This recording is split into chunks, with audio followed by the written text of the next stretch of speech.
안녕하세요. 기독교 청년들을 위한 기상청 시즌5 첫 방송을 시작합니다.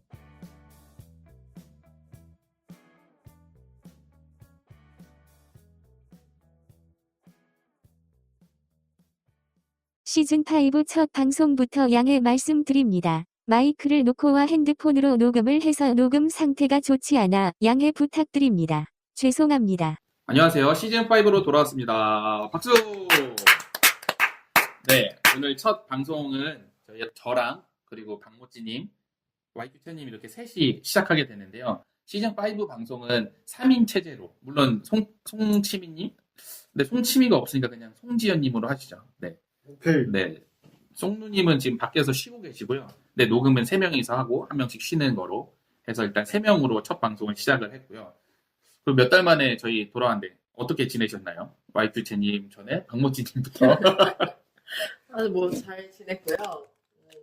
생각보다 가을이 됐는데도 날이 많이 따뜻해가지고 네, 따뜻한 날씨를 오래오래 즐기려고 하면서 지냈던 것 같아요. 저희 오늘 갑자기 추워져서 깜짝 놀라셨겠어요. 네, 오늘 비가 와서 그런지 비가 그치면서 네, 확 추워지더라고요. 네. 그렇습니다. 네, 뭐 달라진 일상은 없나요? 네, 크게 달라진 일상은 없는데 제가 하는 일이 조금 바빠져가지고 그것 때문에 살짝 스트레스가 있긴 했지만 그래도 돈을 많이 버니까 살짝의 금융치료가 되고 있다. 오, 역시 아, 치료 중에 제일. 네, 그렇습니다. 예. 훌륭하네. YQ채님 어떻게 지내셨어요? 저는 요새 신의 신탁을 듣고 있습니다. 신의 신탁이요? 예. 예. AI 신의 신탁을 아, 대언하는 사람이 돼가지고 네. 그 지옥의 정진수처럼 AI교를 하나 클로드교라고 해서 하나 차리려고 오. 모르는 게 있으면 물어보시면 제가 신의 신탁을 대신 얻어보겠습니다. 저도 살짝 종교 바꿨어. 써봤는데 괜찮은 것 같더라고요. 되게 똑똑해요. 클로드 만든 데가 지금 유명한 챗GPT 만든 회사 오픈 AI에서 나온 사람들이 만든 건데 아, 나와서. 이게 잘 모르는데 사람들이 저도 알게 된 게 SKT가 거기 한 1억 달러가 투자했다고 해서 그 소식 듣고 안 거예요. 그래서 그거나 써볼까 했는데 단적으로 뭐 문자 관련 언어 관련된 거는 확실히 이게 좋더라고요. 둘 다 챗GPT랑 클로드랑 써봤는데 저 같은 경우는 뭐 기사 요약용도나 그런 걸 많이 쓰다 보니까 좋더라고요. 네. 번역도 잘하고. 네. 그래서 아주 요새 AI의 그 기술의 발전과 그 효험을 제대로 경험하고 있습니다. 그러니까 뭔가 AI만 이렇게 나오면서 늘 없어지는 직업, 뭐 이런 것들을 얘기를 많이 했었는데, AI가 어떤 특정의 직업을 대체할 수는 없어도 큰 도움을 주기에는 많은 것들이 지금 계속 나오는 것 같다는 생각이 들더라고요. 그러니까 이건 뭐 엔비디아 CEO 젠스랑도 얘기를 했던 건데 AI가 없어진 직업도 물론 있겠죠. 사용 산업도 분명히 있을 거고 그런데 그것보다 AI가 플러스 알파의 개념이거든요. 사람 플러스 알파 AI 잘 쓰는 사람은 더 잘 나갈 거다. 저도 거기에 생각이 동의해요. 제가 챗GPT에 물어봤거든요.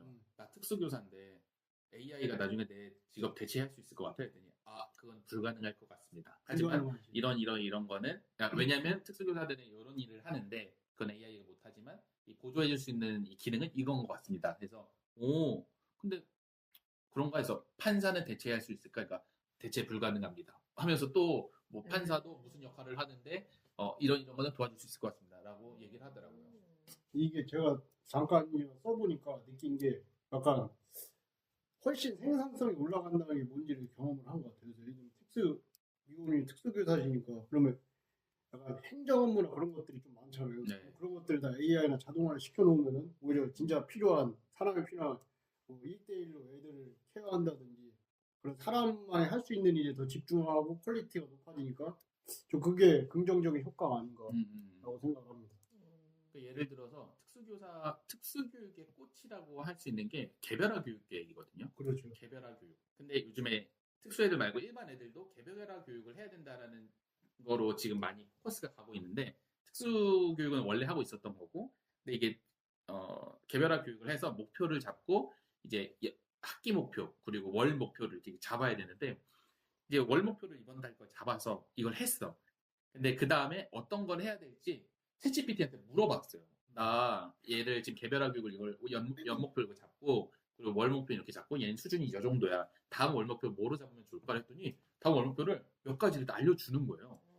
그래가지고 근데 그거를 100%다 쓰지 못하라도 내가 그냥 딱 떠오르지 않는 거를 미리 약간 예시를 보여주는 그런 느낌? 맞아요. 참고할 수 있겠네요. 그래서 제가 이번에 아파트 동대표 2년 임기여서 이제 끝나거든요. 그래서 새로 다시 출마를 해서 동대표를 하기로 했거든요. 또 2년을. 축하합니다.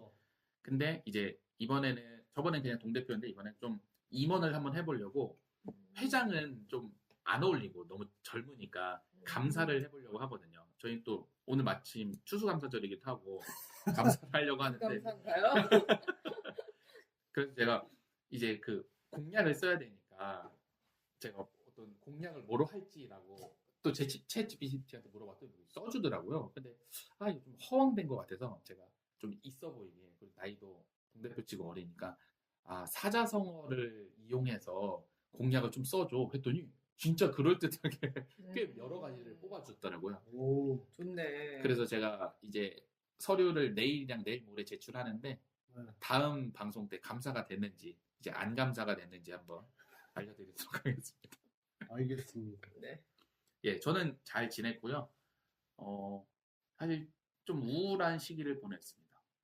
지난달에 인천에 있는 어떤 특수교사가 자살을 했어요. 아이고. 나이는 30세 남자인데 오늘 30대면 내년에 결혼할 예정. 이제 웨딩 사진도 찍은. 어쩌다. 일이 너무 힘들었. 이렇게 얘기하면 일이 힘들다고 뭐 자살을 해라고 하겠지만 저는 이쪽 계에 있으니까 얼마나 힘들었을지 좀 살짝 이해를 하기도 하고 너무 과중해서 뭐 그런 일이 있어가지고 그러면서 조금 특수교육에 대한 단편적인 예를 좀 설명을 해드리면 그 사람은 일반 학교에 있는 특수학급의 초등학교 특수교사였는데 거기 어떤 학부모 한 명이 자기 애를 아침에 픽업하러 오라고 했대요. 데려다 줄 수가 없으니까 자기는 못 데려다 주고 데려다 줄 사람이 없으니까 데리러 다 와라. 애가 등교할 때. 오, 개인한테 학교 셔틀을 요청하는 것도 아니고 네, 특수교사한테 원반 담임도 있고 뭐 하는데 특수교사한테 그런 걸 부탁을 했고 그랬는데 사실 말도 안 되는 거잖아요. 어떤 교사가 학생을 데려. 근데 말도 안 돼서 이제 교장한테 보고를 했는데 교장이 민원 들어오니까 그냥 해줘라 라고 한 거예요. 뭐 요런 자질구레한 이 말도 안 되는 일들이 계속 일어나서 어쨌든 그런 것들이 겹쳐서 자살하는 일이 있었고 그래서 좀 침울한 그래서 연락을 꽤 안 하던 사람들끼리도 막 연락을 오고 잘 지내고 있냐 힘들진 않냐 하면서 저는 괜찮았거든요. 근데 그런 무리한 요구를 받아본 적은 없으세요? 비슷한 거는 있긴 합니다. 비슷한 거. 근데 전 거절을 했죠. 그냥 제 선에서 그냥 이거는 안 되는 겁니다. 이거는 할 수가 없습니다. 이렇게 얘기를 했는데 초임 교사고 그리고 초등학교는 좀 저는 중고등학교 교사이니까 초등 학부모님이 좀 더 요구가 더 과하시기도 하고 아무래도 네.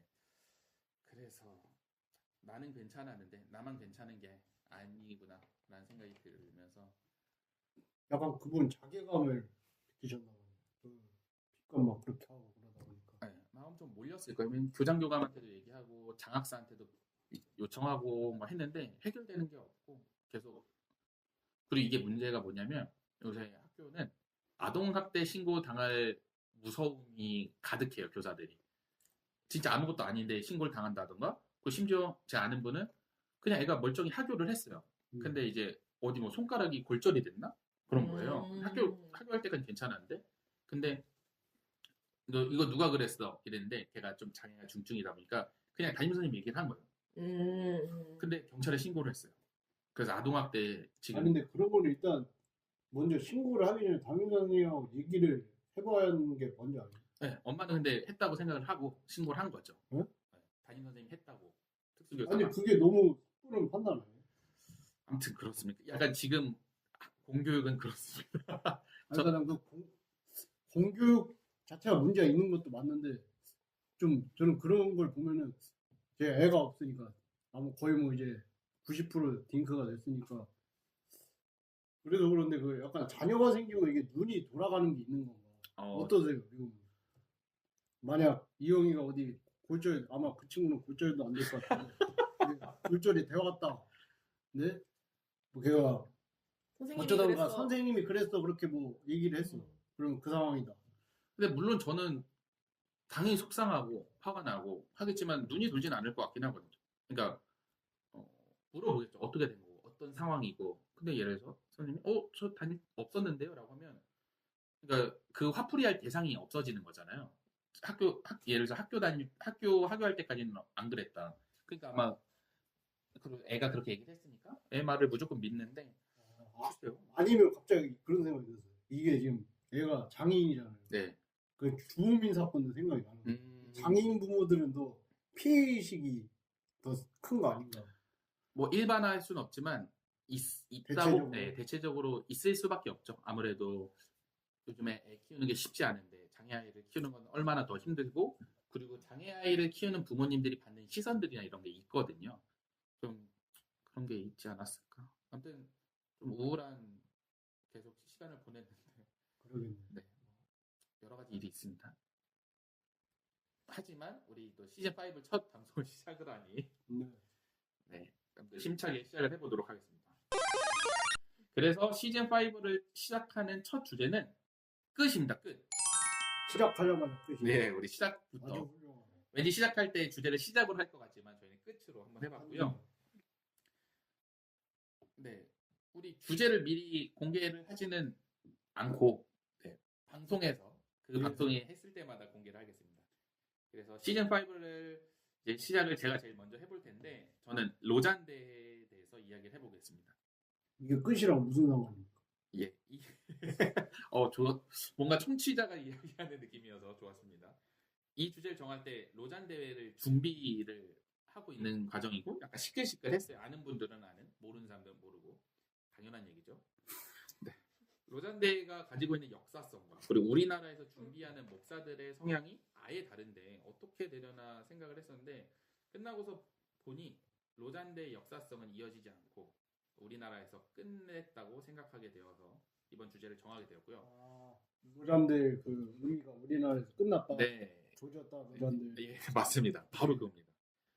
들어가기 앞서서 두 분은 로잔대에 대해서 얼만큼 어떻게 알고 계셨나요? 로잔대는요.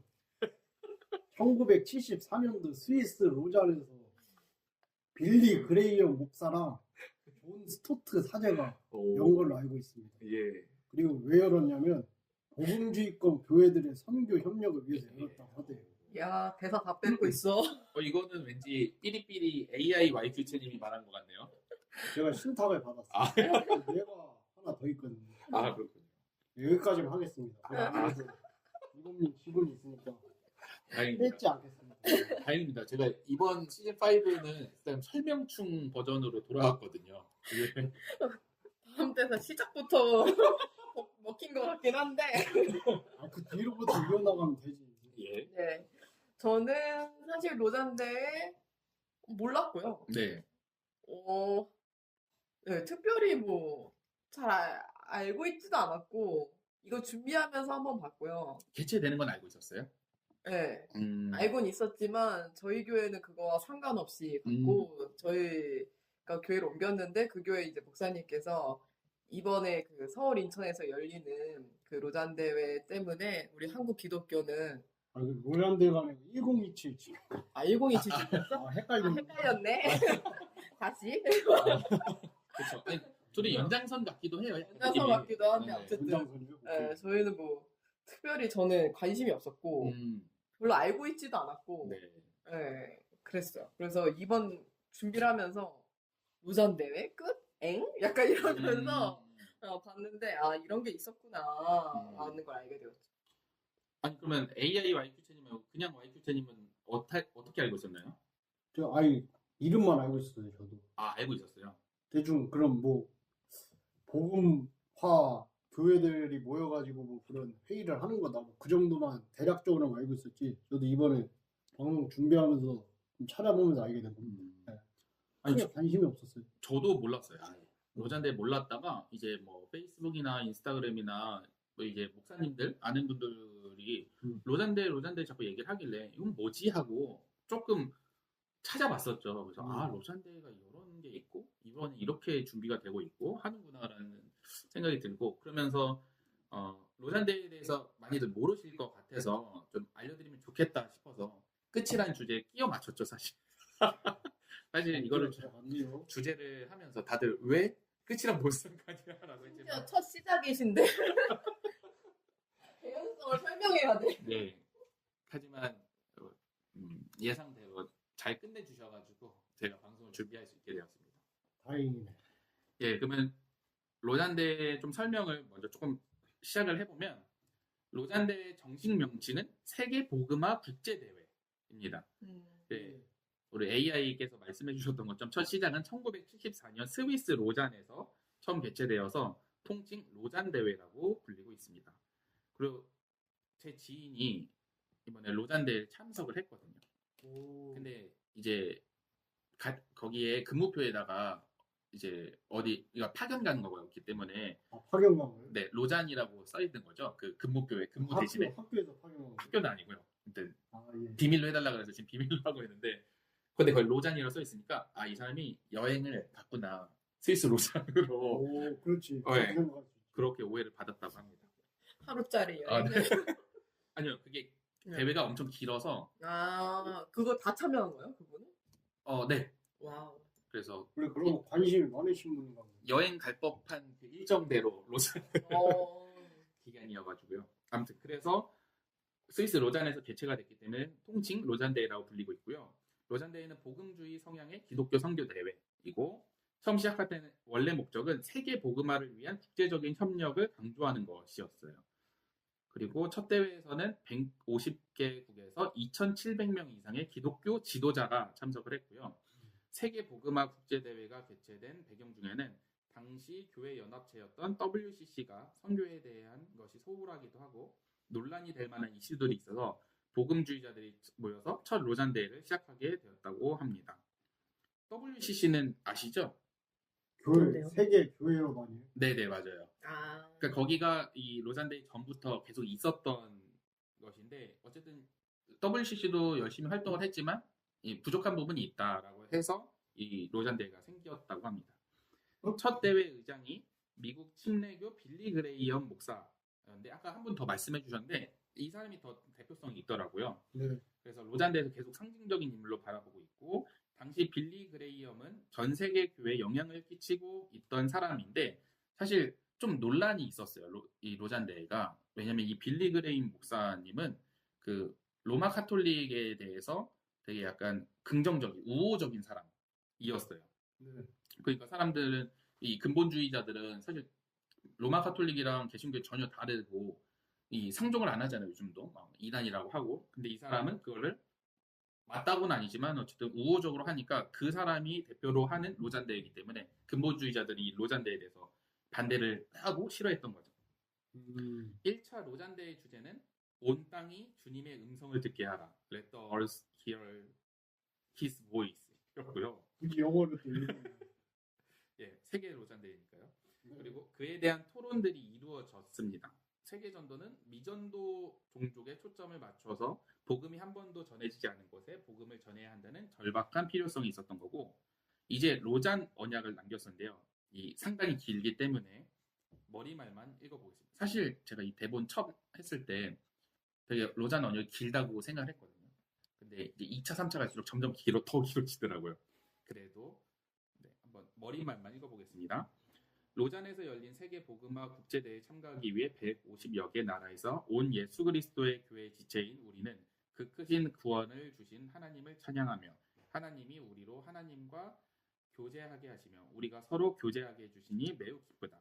우리는 하나님이 우리 시대에 행하시는 일에 깊은 감동을 받으며 우리의 실패를 통회하고 아직 미완성으로 남아있는 복음화 사역에 도전을 받는다. 우리는 복음이 온 세계를 위한 하나님의 좋은 소식임을 믿고 이 복음을 온 인류에 선포하여 모든 민족을 제자 삼으라고 분부하신 그리스도의 명령에 순종할 것을 그의 은혜로 결심한다. 그러므로 우리는 이 신앙과 그 결단을 확인하고 이 언약을 공포하려 한다. 그 후에 그리고 이렇게 머릿말이었고요. 그리고 그 후에 15가지 파트로 이야기를 하는데 하나님의 목적, 성경의 권위와 능력, 그리스도의 유일성과 보편성, 전도의 본질, 그리스도인의 사회적 책임, 교회와 전도, 전도를 위한 협력, 교회의 선교 협력, 전도의 긴박성, 전도와 문화, 교육과 지도력, 영적 싸움, 자유와 핍박, 성령의 능력, 그리스도의 재림. 이게 이 내용을 제가 총 모든 이 로잔 언역부터 해가지고 이번 것까지 댓글에 올려둘 테니까 청취자님들도 한번 읽어보시면 좋을 것 같아요. 이게 50년 전 이야기이지만 지금 시대에도 중요한 영역이더라고요. 너무 약간 꼰대 같기도 하게 어떤 면에서 할 수 있지만 그래도 이게 우리가 중심으로 잡고 가야 될 중요한 영역들인 것 같고요. 그래서 명작은 시대를 타지 않는다는 말을 하나 보구나라고 생각을 했고요. 두 분은 지금 제가 말씀드린 15가지 중에서 현재 가장 중요시하고 우선시하고 중요하고 해야 하는 영역은 어떤 거라고 생각하세요? 저는 뭐 5번째 그리스도인의 사회적 책임이라고 생각을 합니다. 사회적으로 굉장히 뒤떨어져 있기 때문에 특히나 평등법이나 뭐 차별금지법을 반대하는 것만 봐도 이게 왜 하는지 아마 그 사람들도 자기가 왜 하는지 모를걸요. 그냥 반대하니까 반대하나 보다 하고 하는 건데 이거는 좀 사회적으로 문제가 있다. 이러면 스스로를 유리시키는 것밖에 안 돼요. 사회적으로. 그러면 결국에 가서 기독교인들이 소수가 됐을 때 자기네들이 성소수자가 당했던 차별을 똑같이 당하면 그때는 뭐라고 말할 건가. 그런 생각이 드는 거죠. 그래서 그때 되면 뭐 사탄의 핍박이라고 하겠죠. 사단의 핍박이라고 해도 뭐 약간 지금 우리가 그런 예수천국 불신지어 보듯이 모든 그리스도인들이 그렇게 보여질 수 있다는 거죠. 그래서 저는 그 혹시 그리스도인들이 아직까지 세도 세고 돈도 많은데 이렇게 힘이 세고 그나마 건강할 때일수록 사회적 책임을 다해야 된다. 라고 생각을 합니다. 네. 모찌님은요? 저도 비슷한 의견인데요. 근데 따라하지 마세요. 비슷한 의견인데 성경의 권위와 능력이 많이 떨어졌고 이 사회가 그리고 전도가 정말 안 되잖아요. 네. 그리고 청년들이 교회에 나오는 인구가 정말 많이 줄었고 많이 줄었죠. 이거에 대해서 심각성을 많이 느끼는데 이걸 해결할 수 있는 본질적인 부분은 사실 그리스도인의 사회적 책임이지 않을까라는 생각이 들었어요. 물론 성령의 역사하심도 당연히 있고 물론 그렇지만 네. 전도를 어떻게 하면 좋을까 막 머리를 싸매고 새로운 방법론을 찾고 이런 것도 필요하겠지만 결국에는 그리스도인이 사회적으로 어떻게 비춰지느냐에 따라서 전도의 문제도 해결될 것 같고 그러다 보면 어떤 성경의 권위나 능력, 하나님의 그 목적 이런 것들에 대해서 더 나아갈 수 있지 않을까라는 생각이 들었습니다. 네. 저는 이 질문을 하고 저도 생각을 해볼 거 아니에요. 저는 교육과 지도력이라고 생각이 들었어요. 일단은 소위 그리스도인이라고 말하는 사람들이 성경을 잘 모르고요. 그러니까 누구나 아는 그런 이야기도 있잖아요. 뭐 노아가 방주를 만들어서 뭐 홍수가 났다. 뭐 삼손이 뭐 머리카락이 자라가지고 갑자기 힘이 생겨서 부셨다. 뭐 이런 것처럼 그냥 기독교인이 아니어도 좀 그냥 문화적으로 알고 있는 그 정도의 이야기만 사람들이 알고 제가 느끼기에는 그냥 성경적인 이야기는 그냥 목사님 설교 때 그냥 그 앞에서 그렇구나 하고 이상한 뭐 단어들 정도 그냥 그 뭐라고 해야 되죠? 이 기독교스러운 단어들을 많이 사용하면서 뭐 은혜와 뭐 하나님의 전신갑주를 막 이런 말들만 점점 늘어나지 실질적으로 이 성경이 말하고 있는 방향성과 그리고 그리스도인으로 살아가야 되는 것들이 교육이 안 돼 있다고 저는 생각이 들어요. 그러니까 일요일에 한 번씩 그냥 교회 가서 그냥 예배 드린 것만으로 본인이 훌륭한 그리스도인이고 그리고 목사님이 좋은 설교를 해주시면 차라리 다행인데 목사님 이상한 설교하면은 그냥 그거대로 그래 뭐 술을 마시면 안 되겠구나 술은 죄악이구나 뭐 그냥 받아들이고 비판적인 사고 없이 그냥 그대로 설교만 들으면 그리스도인이 된다라는 이 생각이 저는 교육이 되지 않았기 때문이라고 생각을 하거든요. 그 설교만으로도 충분히 교육이 되면 상관이 없는데 그냥 설교 때 교육하는 목사님들 요즘에 없잖아요. 거의 뭐 그냥 세상 사는 이야기, 지혜 그리고 어떻게 행동해야 되는지 요 정도만 얘기를 하는데 저는 두 분이 말씀하신 거가 충분히 공감이 가고, 근데 그 바탕에는 먼저 교회 내에서 교육이 돼서 일단 사회적으로 이 기독교 이미지를 바뀌려면 진짜 기독교인들이 괜찮은 사람들이어야 되는 거예요. 먼저 우선은 정말 제대로 그리스도의 복음을 알고 그리스도인답게 살아가려는 사람들이 있은 후에 그 다음에 그거에 대한 사회적 인식이 바뀌어 가야 되지 않을까라는 생각이 했습니다. 그리고 네. 근데 그렇기는 한데 네. 그냥 일반적인 세상 사람들도 알 만한 네. 그런 규칙들도 잘 지키고 살아야 되지 않을까? 그렇죠. 물론이죠. 그러니까 왜냐면 굳이 그리스도의 어떤 성경을 열심히 아는 것도 너무 중요하고 그것도 본질이고 당연히 그렇긴 한데 근데 세상 사람들 하는 만큼은 해야 되지 않나? 저는 그것도 못하고 있는 것 같아서 아니, 그 상식선에서 상식선이 없어. 기독교의 교육이 저는 그 원래는 이 사회적인 사람들이 지키고 있는 규율이나 이런 것보다 더 큰 범위라고 생각을 해요. 그러니까 당연히 그거는 지금은 좀 더 작은 것 같은데. 그러니까 잘못 교육이 되고 있지 않나. 그렇죠. 네. 그냥 11조 하고 술 안 마시고 이러면 멋진 그리스도인이 되는 게 요즘의 교육인 것 같고요. 근데 옛날부터 그렇게 했잖아요. 돈 교회 많이 시간 쏟고 돈 쏟으면 그만큼 그 이상으로 30배, 60배, 100배 복 부어 주신다. 뭐 번영신학이야. 뭐 우리 부모님 세대 그 위 때부터 계속 있었던 거예요. 그리고 방금 말씀하신 것처럼 좀 요새 바뀐 것 같아요. 예전에는 우리가 도덕책, 도덕을 공부할 필요가 없다라는 얘기를 많이 했었어요. 도덕은 그냥 조금 책 보면 그냥 도덕적인 생각을 그냥 문제를 맞추면 점수를 잘 받는 과목이었는데 요새 애들은 도덕을 집중적으로 가르쳐야 된다고 하더라고요. 왜 다른 사람한테 피해를 주면 안 되고 약간 이런 식으로 이 기본적으로 내재되어 있는 그런 것들이 결여가 되니까 이 공부를 해야 되는 과정이 생긴 건데 기독교인들도 마찬가지 아닐까. 정말 우리가 그리스도인들처럼 살면 당연히 커버가 되는 이 사회적인 규율이나 이런 매너 같은 것들이 결여가 됐으니까 이제 그런 것까지 하나하나 알려줘요. 이제 제 저희 담임 목사님을 그래도 좀 꽤 좋아하는 편인데 담임 목사님 쓴소리도 잘 하시거든요. 그 얘기를 하시는 거예요. 뭐 이제 직장 다니다가 이제 금요 예배 때 뭐 해야 되는데 야근을 해야 돼요. 야근을 하세요. 교회 오지 마시고 막 이런 얘기를 하시거든요. 그러니까 예전에는 당연히 하던 것들을 이제 그런 것들이 결여가 되니까 이제 직접적으로 교육을 해야 되는 거죠. 아무튼 동의합니다. 모치님 말씀도 충분히. 그래서 이제 1차 대회가 끝난 후에 15년 뒤인 1989년 필리핀 마닐라에서 제2차 세계복음화 국제대회가 개최되었어요. 2차에서는 마닐라 선언이 있었는데요. 1차 때보다 발전했다고 표현을 하고 있어요.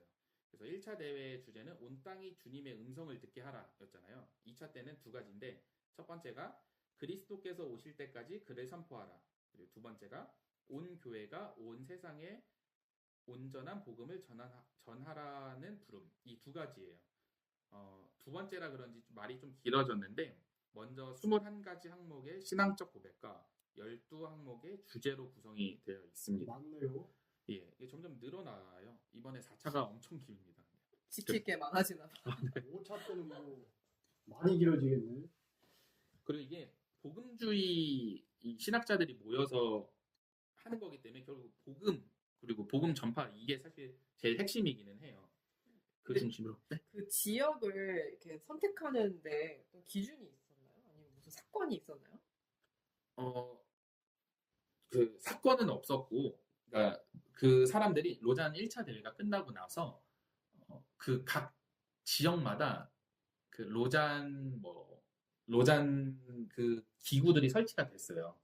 그래서 그 지역에서 나라별로 이렇게 아니면 뭐 완전 나라까지는 아니더라도 뭐 지역으로 그러니까 거기에서 사람들이 1차 로잔 대회 끝난 이후로도 그래도 꾸준히 교류를 했었던 건데 2차 대회는 1차가 끝난 이후로 다시 한번 우리가 이제 바뀐 시대에 따라서 다시 한번 이런 거를 같이 논의를 할 때가 됐다라고 해서 2차 대회가 개최됐다고 했거든요. 사건이 있었던 건 아닌 것 같아요. 왜 필리핀 마닐라인지가 궁금해가지고. 그렇죠. 이유는 뭐 거기가 뭐 휴양지잖아요. 온 김에 놀고도 가라. 이런. 겸사하면서 뭐 대회만 가면 그렇잖아. 아니면 뭐 아시아에서 할 필요가 있다고 느꼈나? 유럽에서 했으니까. 그런 여행. 그럴 수도 있을 것 같아요. 다음이 남아프리카 공화국이니까. 네. 그러네. 대륙별로. 대륙별로 음. 할 수도 있겠네요. 아무튼 네. 감사합니다. 네, 그런 제가 여러 가지 많이 봤는데 그 선정된 이유에 대해서는 나와 있지는 않긴 했어요. 네. 그래서 로잔 언약보다 발전이 돼서 처음 부분에 고백할 때 아예 그 문구를 넣었어요. 우리는 로잔 언약을 로잔 운동을 위한 협력의 기초로 삼아 계속 헌신할 것을 단언한다. 하면서 로잔 운동을 이어받고 있어요. 왜냐하면 로잔 언약에서 했던 거랑 좀 다른 이야기들도 하거든요. 이 사람들이 70년대랑 어쨌든 이제 89년대니까 시대가 변해가니까 지금 시대에 필요한 더 우리의 언약이 필요하다 해서 추가된 내용들이 있는데 마닐라 선언의 특이점 중 하나가 세 번째 주제인 예수 그리스도의 유일성 부분이에요. 예수 그리스도의 유일성에 대해 설명을 쭉 하다가 마지막 단락에 뭐라고 써있냐면 과거 우리는 다른 종교를 신봉하는 사람들에겐 무지, 거만, 무례 혹은 대적의 태도를 취하는 잘못을 범해왔다. 우리는 이에 대해 회개한다. 그럼에도 불구하고 타 종교와의 대화를 포함한 모든 형태의 전도에서 그리스도의 생애나 죽음과 부활에 있어 우리 주님의 유일성을 적극적으로 증거하며 결코 타협하지 않을 것을 다짐한다라는 말을 하면서 기존의 제국주의 시대에서 잘못된 선교 방식에 대해서 반성과 그리고 타 종교에 대한 자유 보장을 이야기한 거예요. 그러니까 물론 타 종교가 맞다라고 표현한 건 아니지만 그래도 우리가 뭐 타 종교라고 해서 무조건 그 사람들 핍박하고 무조건 대척하고. 힘으로 이 복음을 전하면 안 된다라고 얘기를 하고 있습니다. 그리고 그 외에 개인적으로 가장 인상 깊었던 주제는 11장 주후 2000년도와 그 이후의 도전이었어요. 여기서 네 분류로 사람을 나누는데요. 첫 번째, 잠재적인 선교 역군으로 헌신된 사람들. 그래서 현재 열심히 믿고 헌신하는 사람들을 이야기하고요. 두 번째가 헌신되지 않은 사람들이라고 해가지고 그리스도인이라고 스스로 고백하는 사람들인데 세례도 받고 교회도 가끔 출석하면서 자신을 기독교인이라고 하지만 그리스도에 대한 인격적인 헌신이라는 개념을 생소하고 전 세계 어느 교회에 흔히 있는 케이스라고 하는데요. 이들을 시급히 재복음화해야 한다고 이야기합니다. 그리고 세 번째가 비복음화된 사람들. 그래서 복음에 대한 최소한의 지식을 가지고 있지만 이 복음에 응답할 수 있는 적절한 기회를 만나지 못한 사람들이고요. 네 번째는 미복음화된 사람들. 1차 로잔대에서 강조했던 아예 복음을 접하지 못한 사람들이죠. 그러니까 저는 개인적으로 우리나라 사람들은 네 번째는 없을 것 같아요. 왜냐면은 대한민국에서 살면서 예수라는 인물을 모르는 사람은 없을 거라고 생각해요. 문화적으로도. 그렇죠. 네. 감사하게도. 네. 예. 감사해. 이렇게 나눈 게 전 재밌더라고요. 89년도에. 아이 재밌어. 한국 교회는 일단 교회만 오면 된다고 생각을 하니까 두 번째 헌신되지 않은 사람들에 대해 신경을 쓰지 않고 있다고 생각을 해요. 제가 봤을 때는 세 번째 비복음화된 사람들은 교회를 안 다니는 사람들 우리나라에서. 그리고 두 번째는 교회를 그냥 출석하고 있는 사람들. 그리고 첫 번째는 교회에서 헌신하고 있는 사람들. 요런 식으로 그냥 후려쳐서 분류할 수 있을 것 같은데요. 일단 두 분은 미복음화된 사람은 아닐 테니 잠재적인 선교 역군으로 헌신된 사람들이신가요? 아니면 헌신되지 않은 사람들인가요? 헌신하시나요? 헌신짝이 된 사람입니다. 선교 역군 안돼. 이 역군이라는 단어가 무슨 박정희 시대 뭐 경제개발 그것도 아니고 이게 뭐 경제 역군. 번역의 차이겠죠. 이게 89년도에 번역을 했었을 테니. 굉장히 올드한 표현이긴 하네요. 근데 이 선교를 이제 뭐 일반적인 의미에서 뭐 해외 선교가 아니라 내가 봐서 이제 국내 선교가 더 주축이 돼야 된다고 보거든요. 지방 소멸도 이루어지고 지방이라든지 아니면 이제 젊은 세대들 같은 경우에 뭐 그 무신론이 많으니까 이들 세대에 있어서 이들한테 전도가 아니라 이건 거의 선교라고 봐요. 왜냐하면 세대도 다르고 문화가 다르니까 같은 말을 쓰고 있다 뿐이지 아예 다른 사람이라고 보는데 그럼 이거는 엄밀하게 말하면 뭐 선교라고 볼 수도 있죠. 그래서 헌신되진 않았어요. 필요성은 인지를 하죠. 그래서 뭐 그런 헌신된 사람들을 키우거나 그들을 지원하는 데는 뭐 조금이나 보탬이 되고 싶습니다. 네. 1번 쪽에 가깝네요. 이야기 들어보니. 헌신된 사람들? 네. 그래서 2번보다는 1번 쪽에 더 가까워요. 헌신된 사람들 가깝지. 네. 저는 요즘에는 헌신되지 않은 사람들이지 않을까. 보면 읽으면서 굉장히 찔렸어요. 침례 받았고 교회 가끔 참석하고요. 뭐 나도 그렇지. 네, 매주 못 가고 있고 자신을 그리스도인이라고 하지만 인격적인 헌신의 개념을 인격적인 헌신이란 개념 이거 읽으면서 되게 생소했거든요. 그렇죠. 그러니까 지금 쓰는 용어가 아닌 것 네. 같아요. 네. 그래서 용어 자체도 생소하긴 한데 내가 이런 경험을 했던 때가 언젠가라는 생각을 하면서 나 헌신된 사람들이고 싶고 그리고 그랬던 때가 있고 필요성을 알고 있지만 지금 그냥 나의 삶을 그냥 까놓고 봤을 때 과연 헌신하고 있는 시간이 있는가 라고 했을 때는 영에 수렴하고 있는 삶이 아닐까 이런 생각이 들어서 좀 많이 찔렸어요. 네. 미국님은요? 저는 1번 갔다가 2번으로 돌아온 사람이지 않을까. 그러니까 과거 뭐 두 분도 그러시겠지만 잠재적인 성교 역군이었다가 지금 헌신되지 않은 사람들로 돌아온. 그리고 헌신하다 헌신적 됐네. 사실 저는 핑계를 좀 대고 있거든요. 근데 핑계는 아니긴 하지만 저는 당연히 뭐 헌신이나 이런 헌신할 준비가 마음의 준비는 됐지만 전 가정 사역이 우선이라고 일단 생각을 해요. 가정을 내팽개치고 저는 교회에서 헌신하는 건 말도 안 된다고 생각하거든요. 가장 나에게 중요한 그리고 가장 헌신을 많이 하고 같이 신앙생활을 해야 될 가족들을 내팽개치고 교회에서 다른 사람, 물론 타인들을 위해서 하는 거 당연히 중요하겠지만 그러니까 어렸을 때 좀 그런 안 좋은 케이스들을 많이 봐서 그런지 지금 아이가 있으니까 또 아이가 지금 혼자서 뭔가 할 수 있을 수 없는 나이대니까 교회에서 뭔가 이야기할 때 그런 얘기를 해요. 이게 뭔가 이렇게 제안을 하시면 아직은 좀 가정 사역에 충실하고 싶습니다. 이렇게 얘기를 해요. 당연히 그분들도 뭐라 못 하시죠. 당연히 그게 중요하고 거기도 손이 많이 가야 되니까. 근데 어쨌든 여기 마닐라 선언에서 보면은 이 두 번째 케이스 같은 경우에는 시급히 재복음화를 해야 된다고 하지만 이걸 누가 할 것이냐 말이죠. 사실 선교를 한다고 하면 그러니까 제가 앞서도 설명을 드렸지만 선교를 한다고 하면 보통 우리 대한민국에서는 세 번째 비복음화된 사람들한테 지금 전도를 하는 거거든요. 그렇죠.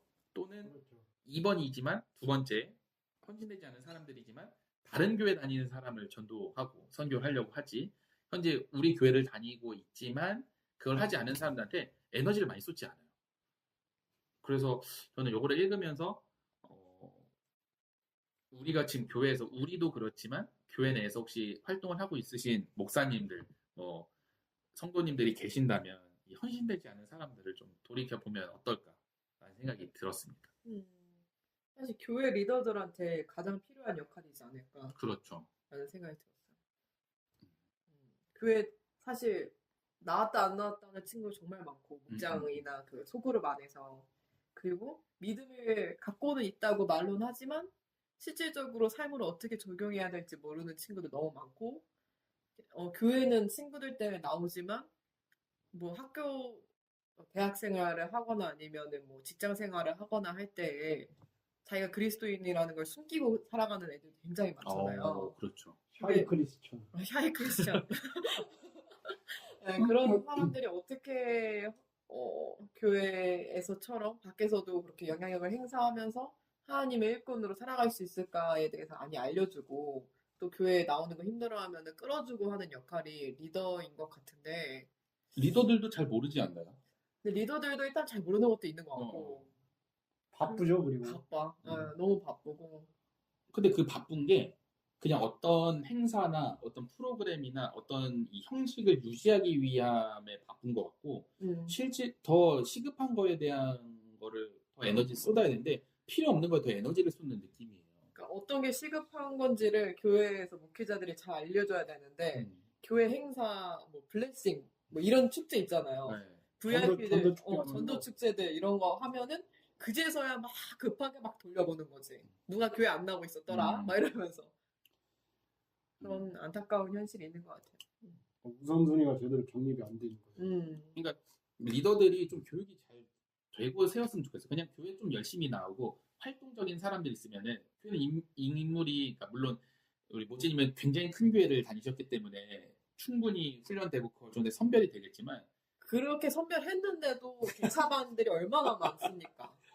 진짜 깜짝 놀랄 만한 개차반 너무 많아. 그냥 좀 활동적이고 바쁜 게 많으신가 보네. MBTI가 이고 교회 문화가 좀 익숙한 사람이면 교회 오면 한 6개월이면 리더를 시켜버려요. 그 사람이 충분히 교육이 되지 않더라도. 그렇죠. 그러니까 그 사람들이 뭔가 이 어려움이 있고 이런 사람들이 있으면 그냥 좀 열심히 하고 그래도 도와주려는 사람들은 목사님한테 한번 상담을 받아봐 정도 이야기를 할 수 있지만 목사님이 한 명이고 그런 청년들을 다 받아줄 수 없으니까 사실 해야 되는 건 리더들의 역할인데 리더들이 해줄 수 있는 게 없단 말이에요. 리더들도 더 지금 배우고 해야 되는 상황인데 근데 이게 단지 청년들이라서 그런 건 아닌 것 같아요. 제 결혼하고 이제 작년부랑 이렇게 봐도 이제 연세가 있으셔도 잘 모르시는 분들이 많고 그냥 어느 정도만 알고 그냥 그 안에서 신앙생활을 하려고 하고 그 외의 것들을 누가 질문하거나 하면 알 수가 없는 분들이 훨씬 많은 거죠. 아무튼 좀 이런 걸 보면서 저는 두 번째 이 헌신되지 않은 사람들에 대한 마음이 좀 생기더라고요. 그럴 수 있겠네요. 이제 3차 대회는 21년 뒤인 2010년 남아프리카 공화국 케이프타운에서 열렸습니다. 2010년이 남아공 월드컵 기간이었어요. 그 기간을 보니까 남아공 월드컵 끝나고 한 몇 달 있다가 했더라고요. 그리고 3차 대회는 모여서 하는 인원뿐만 아니라 온라인까지 확장해서 참여 인원이 4,000명여 명. 온라인까지 했네. 점점 1,000명씩 늘어나더라고요. 1차 때가 1차 대회가 2,700명이었고 그리고 2차 대회가 3,000 몇 명이었고 이제 3차 대회에서는 4,000명인데 이게 온라인까지 포함되기 때문에 많이 참여할 수 있었고 그리고 이걸 했을 때 아까 장소를 어떻게 선정했냐고 이야기를 하셨는데 장소에 대한 언급은 이 3차 대회에서 나오긴 해요. 이 3차 대회가 아프리카에서 열린 거는 굉장히 하나님의 은혜고 상징적이다 뭐 이런 얘기를 했었더라고요. 그래서 케이프타운 서약은 일부 성경을 통해 우리에게 전해진 성경적 확신들이었고요. 2부에서는 그에 따른 행동 요령으로 나누어져 있습니다. 비교적 최근이라 그런지 어떤 과정을 통해 선언문이 작성되어 있는지 남아 있는데 1부의 작성은 전 세계 그래서 6대륙으로 나눠가지고 거기 대륙마다 이렇게 좀 분배를 해서 18명의 신학자들과 복음주의자 지도자들이 2009년 12월 미국 미니아폴리스에 모여 처음으로 케이프타운 서약에 대해서 논의를 했고 로잔 신학위원회 위원장인 크리스토퍼 라이트가 주도한 이 소그룹은 케이프타운 대회에 제출할 최종 서약문의 작성을 준비를 했습니다. 그러니까 이게 그 마닐라 선언도 그렇고 로잔 언역도 그렇고 뭐 미리 준비한 과정도 있고 그리고 이제 그때 대회가 한 2주? 아니야 2주는 아니고 한 1주 반 정도 하는 것 같은데 그때 이제 지도자들끼리 자기들끼리 모여가지고 이거에 대해서 결정을 하는 거죠. 우리 그래서 2부 대회까지 1부는 일부 작성을 해놨고 이제 그날 완성을 했겠죠. 그 대회를 통해서. 그리고 2부는 대회가 있기 3년 전부터 연구가 진행되었다고 해요. 로잔 운동의 국제 총무들은 기독교 지도자들이 제기하고 있는 오늘날의 교회가 직면하고 있는 주요 내용들을 가지고 협의를 준비를 했고요. 그래서 6가지 주요 이슈들을 대회 프로그램에 넣어서 어떻게 대응하는지 논의를 했습니다. 대회가 진행될수록 발전되는 건지 선언문이 점점 길어지는데 그래도 2부에서 논의된 내용은 꽤 구체적이고 기독교의 핵심인 약자들에 대한 부분도 잘 짚어줬습니다. 3차 대회의 핵심은 2가지인데 첫 번째는 수적인 성장뿐만 아니라 질적인 성장을 위하여 지속적인 성숙을 이루는 급진적인 순종의 제자도 필요성. 그래서 사실 제자도 그 신사도 운동이 문제가 됐었잖아요. 우리가 계속 되고 있기도 하고. 근데 여기랑 연관이 있다고 하는 좀 논란도 있어요. 그리고 두 번째는 믿음과 소망 안에서의 성장뿐만 아니라 사랑 안에서 성장을 위하여 일치를 지향하는 급진적인 십자가 중심의 화해의 필요성이라고 말을 하고 있습니다. 이 화해는 다른 종교, 뭐 아무튼 믿지 않는 사람들 요 사람들하고의 화해를 이야기하는 거예요. 그래서 제자도와 화해는 우리 선교에 있어서 꼭 필요하기 때문에 이 두 가지의 결핍이 복음 증거를 심각하게 훼손하고 있다고 봤습니다. 좀 1차, 2차 내용하고 겹쳐지는 부분도 있지만 아예 콕 집어서 이 두 가지를 이야기를 하고 있고요. 여기까지 로잔 대회 역사를 이야기를 해봤는데요. 1차, 2차, 3차 로잔 대회 흐름을 들어보니 이게 좀 어떤 대회라고 생각이 드시는지요? 총체적 복음을 강조하고요. 1에서 3차까지 선교 방식의 발전과 발전을 도모하는 그런 행위라고 생각합니다. 그리고 타문화와 종교에 대한 이해를 증진시키기 위해서 노력을 하고 있구나.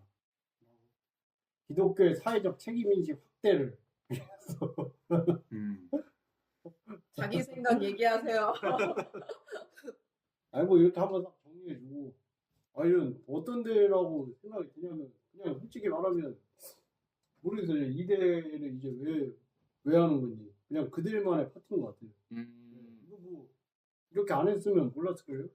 뭐 그들이 이렇게 쿵짝쿵짝거리면서 하는 건 상관이 없는데 그냥 세계에 대한 영향이 좀 미미하지 않나 라는 생각이 듭니다. 일단. 그래서 뭐 그런 기독교인들의 뭐라고 해야 될까 박람회라고 해야 되나 그런 뭐 집회다 서로 안부 물어보고 정말 10년 만 20년 만이다 뭐 잘 지내지 오겐키 데스까 네, 줌으로만 연락하다가 이렇게 오랜만에 연락하네 얼굴 보네 그런 거 아닐까 그런 생각이 드네요.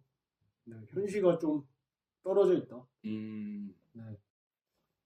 근데 사실 우리 셋 다 교회에서 그래도 좀 열심히 활동을 했던 사람들인데 로잔 대회를 이걸 준비하면서 알게 된 케이스잖아요. 그렇죠. 이전에 1, 2, 3차까지 다 있었어?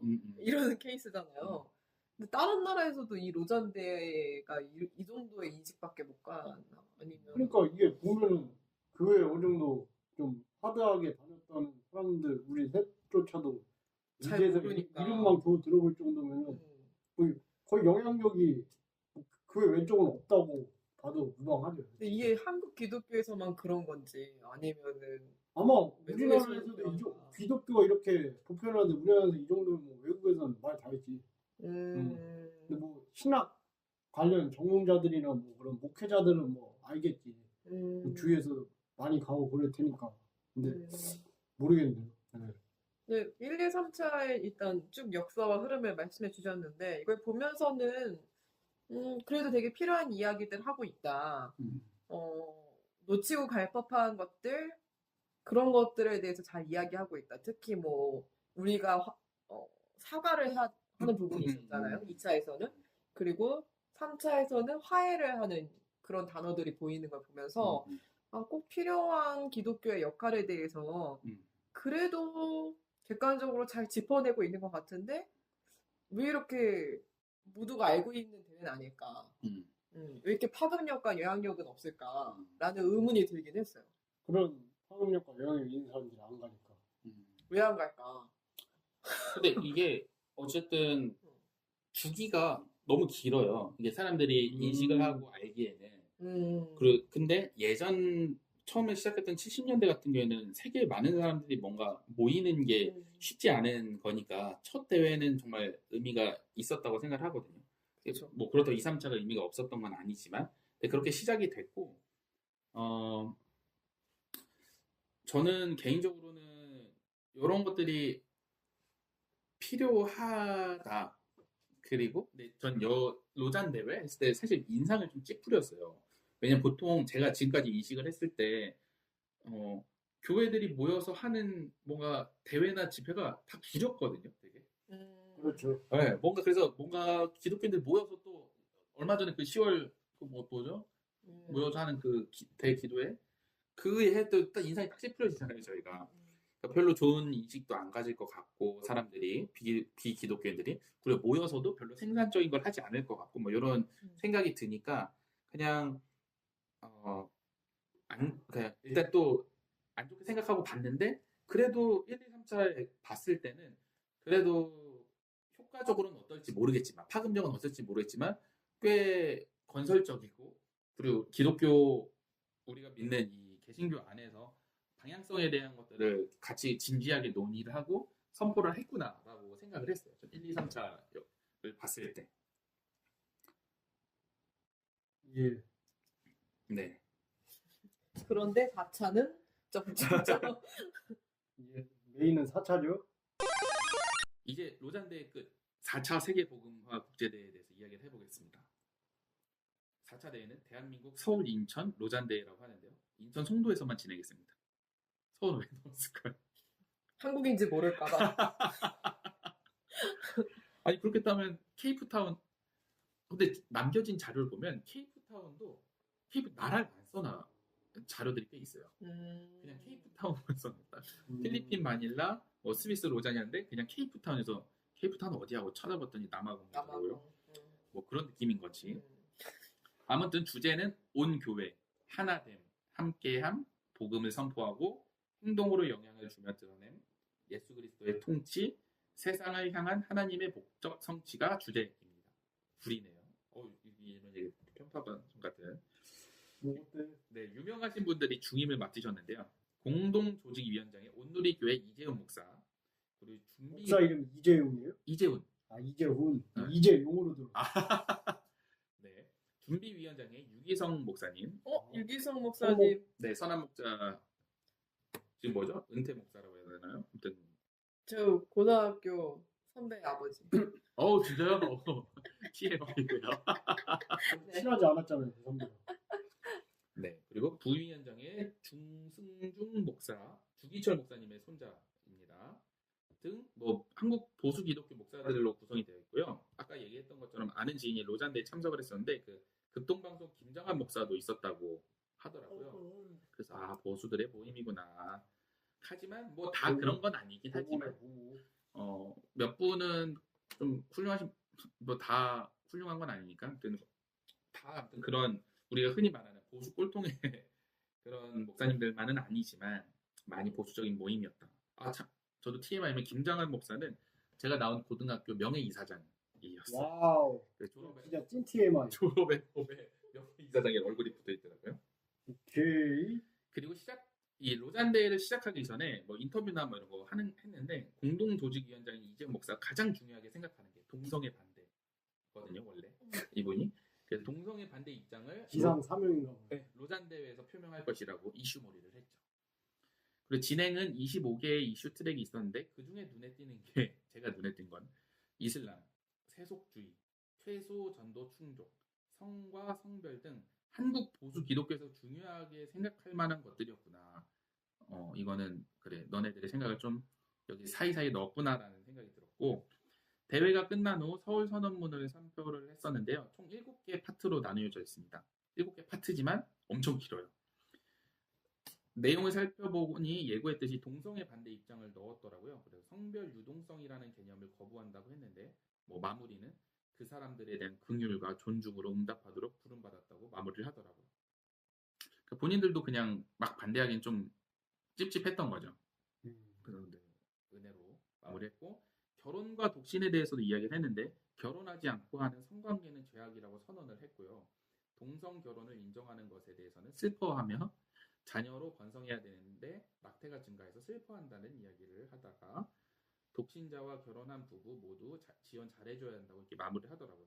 마무리에서는 늘 이런 식으로 얘기를 하는데 피해갈 구멍을 만드는. 네. 탈출구가 있어야지.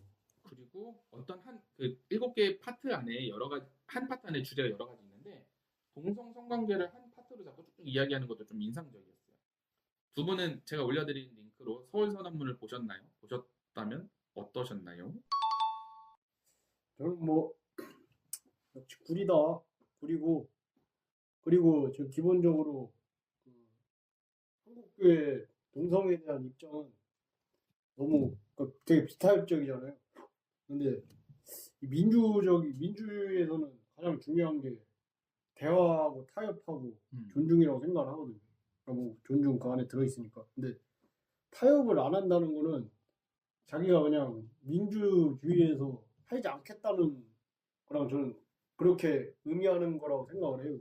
근데 보면은 타협을 안 하잖아요. 근데 뭐 제가 뉴스엔조에서 전에 그 대만 동성애 교회하고 동성애 합법화 관련돼 가지고 그 르포 한 게 있더라고요. 연작 기사가 그걸 네. 읽었는데 그 대만에서는 그 어찌됐든 간에 동성애 합법화에 대한 그 여론이 모아지고 뭐 대법원에서도 동성애는 합법이다라는 뭐 그게 나오고 대만 대법원에서 그러다 보니까 대만 합법화가 되는데 타협을 한 거죠. 그래서 뭐 이걸 특별법 형식으로 하되 뭐 결혼이나 구제를 빼고 뭐 결합으로 바꾼다든지 그런 요소를 통해서 타협을 해가지고 그래도 최적의 안을 도출했는데 우리는 무조건 안 돼 이러면은 그럼 뭐 어떻게 할 수가 없는 거예요.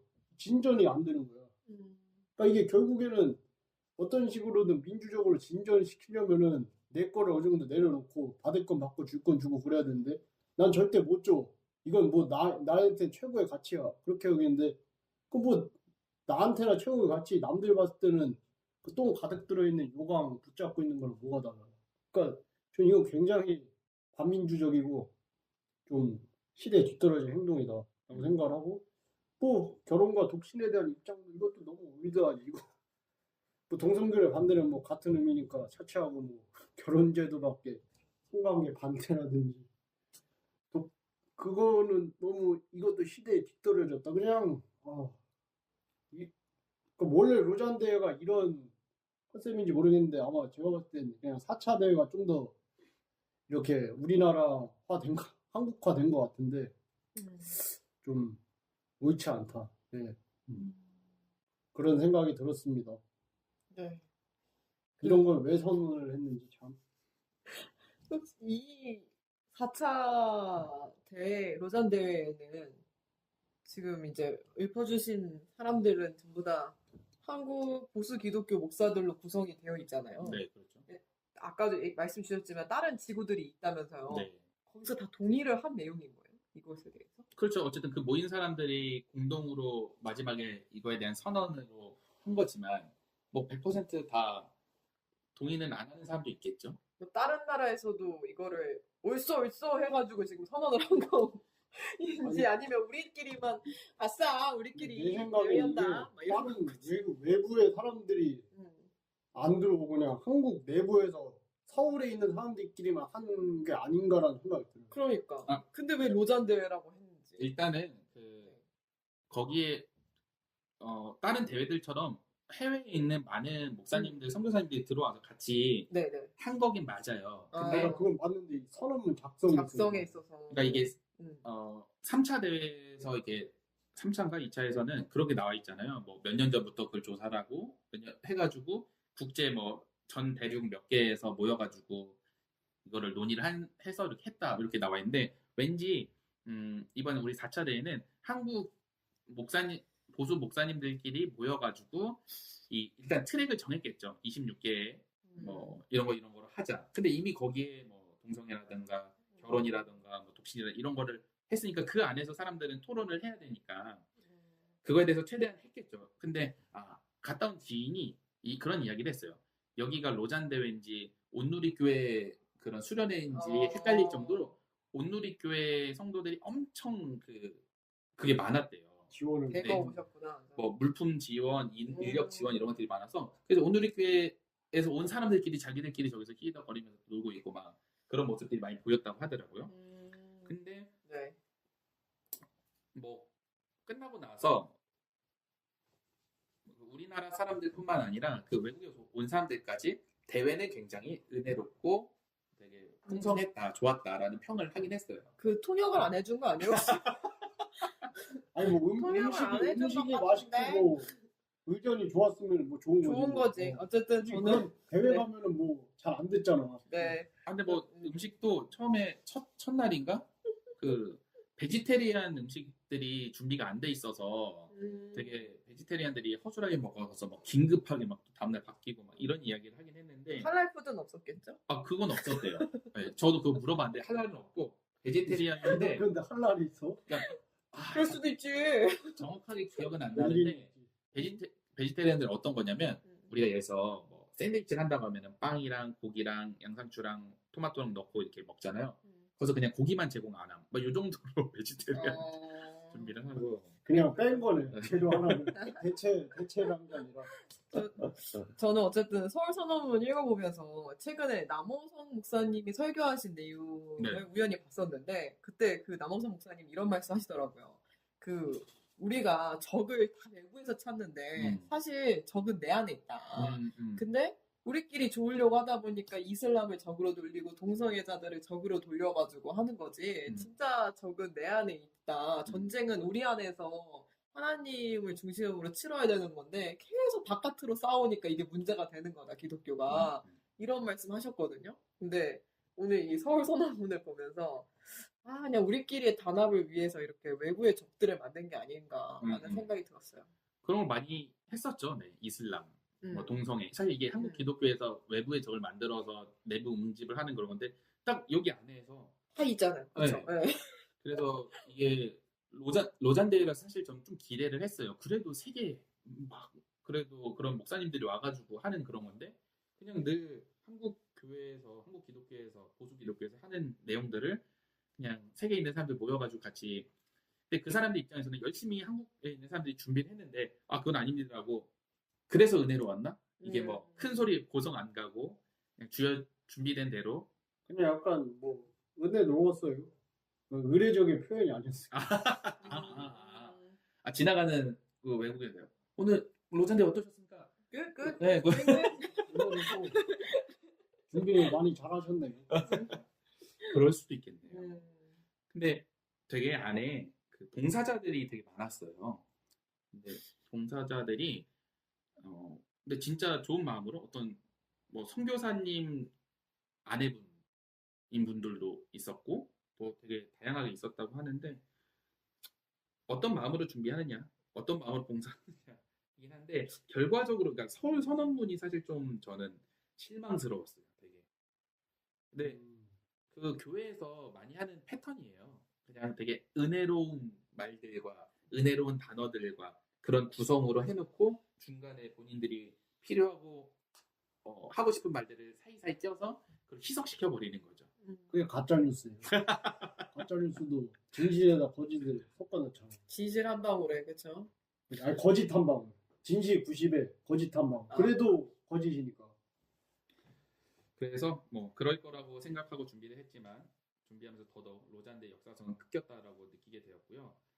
제 생각엔 다음 로잔대에는 안 열리지 않을까. 이번에 온 목사들이 실망하고 다음 끝났네 하고 안 오지 않을까라는 생각을 좀 하게 되었습니다. 그럴 가능성도 있겠네.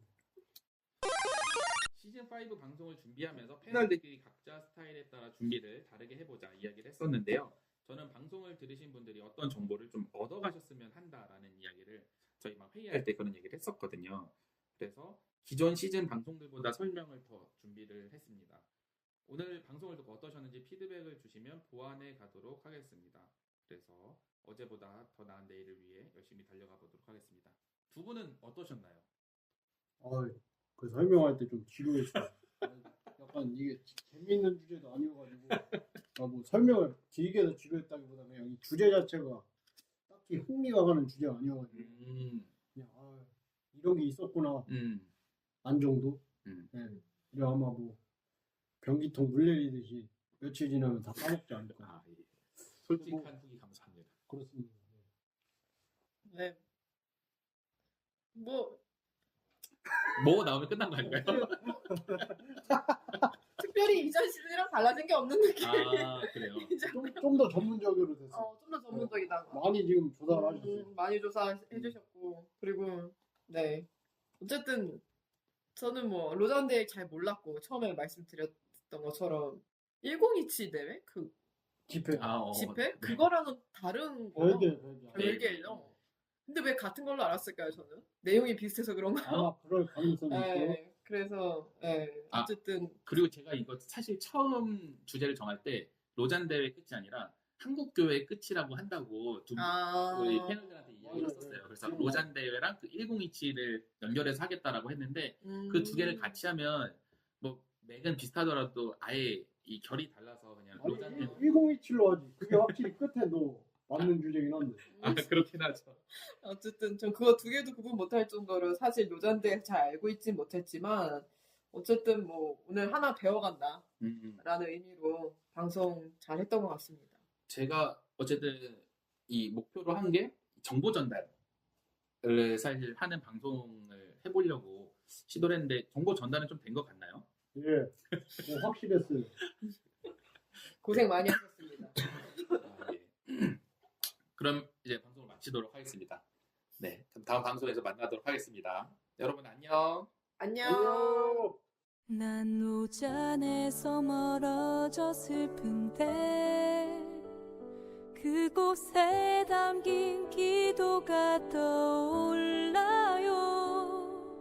하나님의 사랑을 함께 나누던 곳 그 빛을 항상 마음에 간직해요. 믿고 가요. 우릴 인도하시기리 곧 우릴 테니 절대 주저 말아요. 기도 속에 우리 이끄시며 우린 언제나 축복 속에 있어. 영원한 믿음이 우릴 감싸 주님의 은혜와 함께 걸어요. 슬픔 속에서도 주님을 향한 길 우릴 기다리신다는 믿음 있어요. 로잔의 순간 속에 새긴 기도 잊지 않고 주님께로 나아가죠. 눈물보단 웃음으로 걸어요. 하나님의 힘이 우릴 잡아주니까 기도 속에 우리 이끄시며 우린 언제나 축복 속에 있어. 영원한 믿음이 우릴 감싸 주님의 은혜와 함께 걸어. 이 고른 야밤 함께 걸어요.